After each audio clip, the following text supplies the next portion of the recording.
ಮಹೇಶ್ ಶೆಟ್ಟಿ ತಿಮರೋಡಿ ಕೆಲವೇ ಕ್ಷಣಗಳಲ್ಲಿ ಬ್ರಹ್ಮಾವರ ಠಾಣೆಗೆ ಆಗಮಿಸ್ತಾರೆ. ಅದಕ್ಕೂ ಮೊದಲು ಬ್ರಹ್ಮಾವರ ಪೊಲೀಸ್ ಠಾಣೆಯ ಮುಂದೆ ಹೈಡ್ರಾಮಾ ಆಗ್ತಾ ಇದೆ. ತಿಮರೋಡಿ ಬೆಂಬಲಿಗರಿಂದ ಪೊಲೀಸರ ಜೊತೆಗೆ ವಾಗ್ವಾದ ಶುರುವಾಗಿರುವಂತಹದ್ದು. ಸೌಜನ್ಯ ಹೋರಾಟಗಾರರ ನೆಪದಲ್ಲಿ ಬಂದಂತಹ ಇಬ್ಬರಿಂದ ಈ ರೀತಿಯ ಕಿತಾಪತಿ ಆಗ್ತಾ ಇದೆ.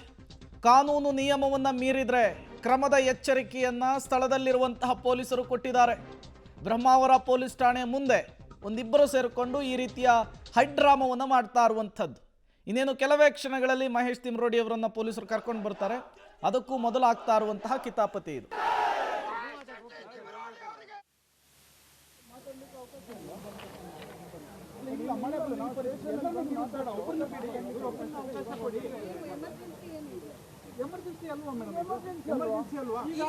ಪೊಲೀಸ್ ಪ್ರೊಸೀಜರ್ ನಡೀತಾ ಇದೆ. ಇದು ಏನು ಹೋಗುದಿಲ್ಲ. ನಿಮ್ಮ ಪ್ರೊಸೀಜರ್ ನೀವೇನ್ ಮಾಡ್ತೀರಾ ಅದೇ ತರ ನಾವು ಮಾಡಬಾರ್ದಾ?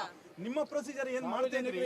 ನಮ್ಮವರ ಪರವಾಗಿ ನಾವೇನ್ ಮಾಡಬಾರ್ದಾ? ನಿಮ್ ಪರವಾಗಿ ಎಲ್ಲ ಪೊಲೀಸ್ ಸೇಫ್ಟಿ ಪಬ್ಲಿಕ್ ಸೇಫ್ಟಿ ಪರವಾಗಿಯೇ ಮಾಡಿ ಒಬ್ರು ಮಾತಾಡ್ಲಿಕ್ಕೆ ಪ್ರಾಬ್ಲಮ್ ಇಲ್ಲ. ಯಾರು ಗಲಾಟೆ ಬಂದಿಲ್ಲ, ಯಾರು ಗಲಾಟೆ ಮಾಡ್ಲಿಕ್ಕೆ ಯಾರು ಬಂದಿಲ್ಲ. ನಿಮ್ಗೆ ಕೂಡ ಅವಕಾಶ ಕೊಡ್ತೀನಿ, ರಿಟರ್ನ್ ಅಲ್ಲಿ ಅವಕಾಶ ಕೊಡ್ತೀನಿ. ಬಸ್ ಈಗ ನಮ್ಗೆ ಎಲ್ಲ ಬೇರೆ ಪೊಲೀಸ್ ಪ್ರೊಸೀಜರ್ ನಡೀತಾ ಇದೆ. ಮಾಡಿ ಅದ್ರ ಬಗ್ಗೆ ನಾವು ಕೇಳ್ತಾ ಇಲ್ಲಲ್ಲ. ನಮ್ಗೆ ಮಾತಾಡ್ಲಿಕ್ಕೆ ಒಂದು ಅವಕಾಶ ಕೊಡಿ ಅಂತ ಹೇಳಿ ಈಗ ಮಾತಾಡಿ ಮೀಡಿಯಾದಲ್ಲಿ ಅಲ್ಲಿ ಪಬ್ಲಿಕ್ ಅಲ್ಲೇ ಮಾತಾಡ್ತೀವಿ. ಯಾವ ಕಾರಣಕ್ಕೆ ಅರೆಸ್ಟ್ ಮಾಡಿದ್ರೆ ಹೇಳಿ ಕೇಳ್ತಾ ಇದ್ದೀವಿ. ಎಲ್ಲೋದಕ್ಕೆ ಕೇಳ್ತೀವಿ, ತೊಂದರೆ ಇಲ್ಲ, ಆನ್ಸರ್ ಮಾಡಿ. ಮೊನ್ನೆ ಅಲ್ಲಿ ಯಾರನ್ನೂ ಅರೆಸ್ಟ್ ಮಾಡಿಲ್ಲ. ಅದಕ್ಕೋಸ್ಕರ ಪೇಪರ್ ಅನ್ನು ಧರ್ಮಸ್ಥಳದಲ್ಲಿ 140 ಜನರ ಮೇಲೆ ಎಫ್ಐಆರ್ ಮಾಡಿದ್ದೀವಿ. 2-3 ಜನ ಬಿಟ್ಟು ಯಾರನ್ನೂ ಅರೆಸ್ಟ್ ಮಾಡಿ. ಅದಕ್ಕೋಸ್ಕರ ಹೇಳಿ ಸರ್, ನಾವು ಒಳಗಡೆ ಬರ್ತೇವೆ, ಮಾತಾಡ್ಲಿಕ್ಕೆ ಅವಕಾಶ ಕೊಡಿ ಅಂತ ಪಬ್ಲಿಕ್ ಅಲ್ಲೇ ಮಾಡೋರು ಪಬ್ಲಿಕ್ ಅಲ್ಲೇ ಮಾಡ್ತೇವೆ. ಮತ್ತಷ್ಟು ಡೀಟೇಲ್ಸ್ ಅನ್ನು ಕೊಡ್ತಾರೆ ನಮ್ಮ ಪ್ರತಿನಿಧಿ ದೀಪಕ್ ಜೈನ್ ನೇರ ಸಂಪರ್ಕದಲ್ಲಿ ಜಾಯಿನ್ ಆಗಿದ್ದಾರೆ. ದೀಪಕ್ ಜೈನ್, ಮಹೇಶ್ ಶೆಟ್ಟಿ ತಿಮರೋಡಿಯನ್ನ ವಶಕ್ಕೆ ಪಡೆದಿರೋದಕ್ಕೆ ಪೊಲೀಸರು ವಶಕ್ಕೆ ಪಡೆದಿರೋದಕ್ಕೂ ಧರ್ಮಸ್ಥಳದ ಪ್ರಕರಣಕ್ಕೂ ಸೌಜನ್ಯ ಪ್ರಕರಣಕ್ಕೂ ಯಾವುದೇ ರೀತಿಯ ಸಂಬಂಧ ಇಲ್ಲ. ಹಂಗಿದ್ರೂ ಕೂಡ ಒಂದು 2-3 ಜನ ಬಂದು ಠಾಣೆ ಮುಂದೆ ಕಿತಾಪತಿ ಮಾಡ್ತಾರೆ ಅಂದ್ರೆ ಏನರ್ಥ? ಯಾರು ಇವರು? ಏನಾಗ್ತಾ ಇದೆ ಸ್ಥಳದಲ್ಲಿ? ಪ್ರೇಮ್, ನಮ್ಮ ಜೊತೆ ಈಗಾಗಲೇ ಪೊಲೀಸರ ಜೊತೆ ವಾಗ್ವಾದ ಮಾಡಿದವರಿದ್ದಾರೆ. ಸರ್, ಈ ವಾಗ್ವಾದಕ್ಕೆ ಕಾರಣ ಏನು? ನಿಮ್ಮ ಬೇಡಿಕೆ ಏನು ಅಂತ?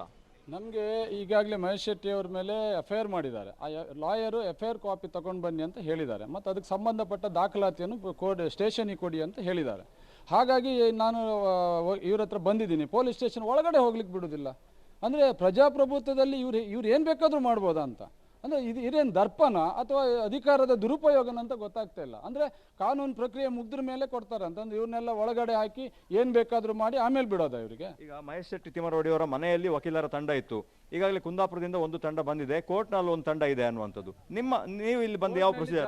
ನಾನೇ ಈ ಕೇಸಿಗೆ ಸಂಬಂಧಪಟ್ಟಂತೆ ಜಾಮೀನು ಹಾಕ್ಲಿಕ್ಕೆ ನಾನು ಬಂದಿದ್ದೇನೆ. ಅದಕ್ಕೆ ಸಂಬಂಧಪಟ್ಟ ದಾಖಲಾತಿಯನ್ನು ಅಲ್ಲಿ ಕೊಟ್ಟಿದ್ದೇನೆ. ಮತ್ತು ಇಲ್ಲಿ ಏನಾಗ್ತಿದೆ ಅನ್ನೋದನ್ನು ನಮ್ಮ ಅಡ್ವೊಕೇಟನ್ನು ಕೇಳಿದ್ದಾರೆ.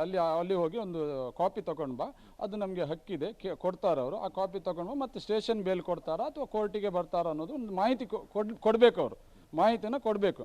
ಮತ್ತು ಸಂಬಂಧಪಟ್ಟವರು ಅವರು ಮನೆ ದೂರ ಆಗಿರೋದ್ರಿಂದ ಅಲ್ಲಿಂದ ಯಾರು ಈಗ ಬರ್ತಾ ಇದ್ದಾರೆ ಅಷ್ಟೇ. ಹಾಗಾಗಿ ಮೊದಲು ನಾವು ಇಲ್ಲಿ ಬಂದು ಅದಕ್ಕೆ ಸಂಬಂಧಪಟ್ಟಂತೆ ಏನು ಬೇಕು ಅದನ್ನು ಕೇಳಲಿಕ್ಕೆ ಬಂದಿದ್ದೀವಿ ಅಷ್ಟೇ.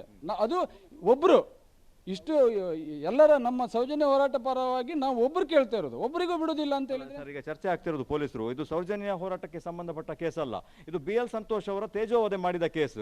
ಹಾಗಾಗಿ ಚರ್ಚೆಯನ್ನ ಯಾಕೆ ಆ ದಿಕ್ಕಿಗೆ ತೆಗೆದುಕೊಂಡು ಹೋಗ್ತಾ ಇದ್ದೀರಿ ಅನ್ನುವಂಥದ್ದು ಚರ್ಚೆ. ಈಗ ಯಾರ ಬಗ್ಗೆ ಚರ್ಚೆ ಮಾಡ್ತಿಲ್ಲ. ಕಾರಣ ಯಾವುದು? BL ಸಂತೋಷರ ಬಗ್ಗೆ ಆ ಕೇಸ್ ಆಗಲಿ, ಬೇರೆ ಯಾವುದೇ ಕೇಸ್ ಆಗಲಿ, ಕಾರಣಗಳು ಸೌಜನ್ಯ ಹೋರಾಟದಿಂದಲೇ ಬಂದಿರುವಂಥದ್ದು. ಇದು ಸೌಜನ್ಯ ಹೋರಾಟ ಸಮಸ್ಯೆಗಳ ಬಗ್ಗೆನೇ ಮಾತಾಡುವಾಗ ಬಂದಿರುವಂಥದ್ದು. ಏನು ಬೇರೆ ವಿಷಯಗಳನ್ನ ವೈಯಕ್ತಿಕವಾಗಿ ಅವ್ರದ್ದು ಯಾವುದಿಲ್ಲ. ಸೌಜನ್ಯ ಹೋರಾಟದ ಬಗ್ಗೆನೇ ಚರ್ಚೆ ಮಾಡ್ತಿರುವ ಸಂದರ್ಭದಲ್ಲಿ ಅವ್ರ ಬಗ್ಗೆ ಮಾತನಾಡಿದ್ದಾರೆ ಅನ್ನುವಂಥ ವಿಷಯದಲ್ಲಿ ಕಂಪ್ಲೇಂಟ್ ಆಗಿದೆ. ಸಂತೋಷ್ ಅವರ ವೈಯಕ್ತಿಕವಾಗಿ ಇಲ್ಲ ಸಲ್ಲದ ಸುಳ್ಳುಗಳನ್ನ ಆ ತರದ ಒಂದು ತೇಜೋವಧೆ ಮಾಡೋದು ಸರಿಯಾ? ಕೇಳಬೇಕು ಅವ್ರಿಗೆ. ನಾವಿಲ್ಲಿ ಬಂದಿರೋದು ಕಂಪ್ಲೇಂಟ್ ಬಗ್ಗೆ ಮಾತ್ರ ಬಂದಿರೋದು. ಅದು ಹೇಳಿದಾರಾ ಅಲ್ವಾ ಅನ್ನೋದನ್ನ ಕೋರ್ಟ್ ಇದೆ, ಕಾನೂನಿದೆ, ಅದು ತನಿಖೆ ಮಾಡ್ತದೆ, ಅದು ಹೌದಲ್ವಾ ಅಂತ. ಓಕೆ, ಕಾರಣವನ್ನ ಎಲ್ರಿಗೂ ಹೇಳಬೇಕು ಅಂತಿಲ್ಲ. ಮಹೇಶ್ ಶೆಟ್ಟಿ ತಿಮರೋಡಿ ಅವ್ರಿಗೆ ಕಾರಣ ಹೇಳಿನೇ ಕರ್ಕ ಬಂದಿರೋದು.